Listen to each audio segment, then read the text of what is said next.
He paid 100,000 to hire a female technician for home service, but he was so scared that he hid in the car. But the moment the girl turned around, he saw through the surveillance. It was his female subordinate who worked with him every day. In order to prevent a disaster, he rushed into the room without thinking. However, it was already too late, because the door had already been opened, and she had seen his hidden eccentricities, which he had kept hidden from the world. Xiujing said, "I'm the technician here to serve you. I didn't expect that although you seem mature and composed, you secretly decorated the room in such a childish way." Pan Zhuyan seemed to be hit where it hurt. He quickly explained this is my nephew's room, and immediately planned to send Xiujing away. But to his surprise, Xiujing didn't say a word and walked into the room. Then she went ahead and started working. In no time, she had fixed the power strip, but at that moment, she noticed that Minister Pan Zhuyan had started to tap along with the rhythm of the music, and even involuntarily started nodding his head, just like when they were in the rock bar. It was exactly the same vibe. However, Xiujing didn't expose him. Instead, she turned around and picked up a comic book from the shelf. Realizing that her secret had been discovered by her female subordinate, Pan Zhuyan stopped hiding at that point, and said sharply, "This is my room.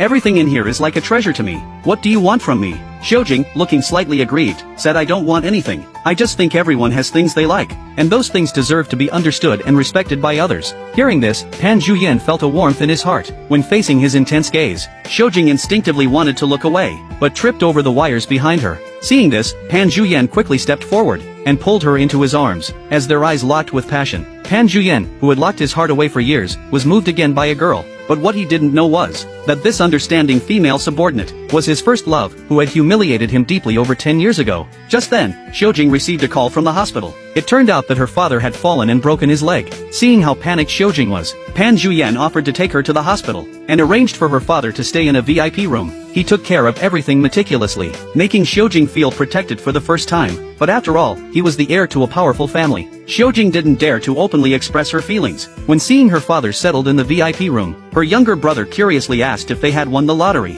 Her father said it was arranged by your sister's boss. Although he is the same age as you, he is very thoughtful and polite. From my experience, he must be interested in your sister.